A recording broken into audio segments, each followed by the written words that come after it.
என் husband எப்போவுமே ஹெல்த்தியாக சாப்பிடணும்னு சொல்லிக்கிட்டே இருப்பார். இனிமேல் அவர் அந்த வார்த்தையே சொல்லக்கூடாதுன்னு முடிவு பண்ணேன். எல்லா பயிர்லையும் 2 டேபிள் ஸ்பூன் எடுத்து நைட்டே ஊற வச்சு காலையில் செய்யலான்னு முடிவு பண்ணிட்டேன். சப்பாத்தி மாவும் ஊற வச்சு சில பல மேஜிக்கெல்லாம் பண்ணி அடுப்பை பற்ற வச்சாச்சு.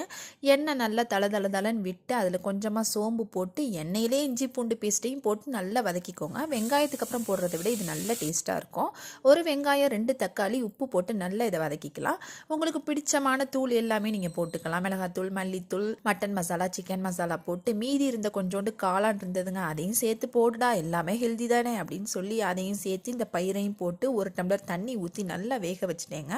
ஒரு 10 விசில் பக்கம் எல்லா பயிரும் வேகிறதுக்காக விட்டுக்கிட்டேன். இது நல்லா வெந்து போகிறதுக்குள்ள சைடில் மிக்சியில் பச்சை மிளகாய், சோம்பு, பொட்டுக்கடலை, தேங்காவை நல்லா வச்சு அரைச்சி எடுத்துக்கிட்டேன். எல்லாம் ஆட் பண்ணோடனே கமன் வாசனை வீடையே தூக்குச்சுங்க. கண்டிப்பாக ட்ரை பண்ணி பாருங்கள். எல்லா சத்தும் ஒரே குருமாவில் உங்களுக்கு கிடைக்கணும்னா கண்டிப்பாக இந்த குருமாவை வீக்லி ட்வைஸ் ஆச்சும் நீங்கள் எடுத்துக்கோங்க.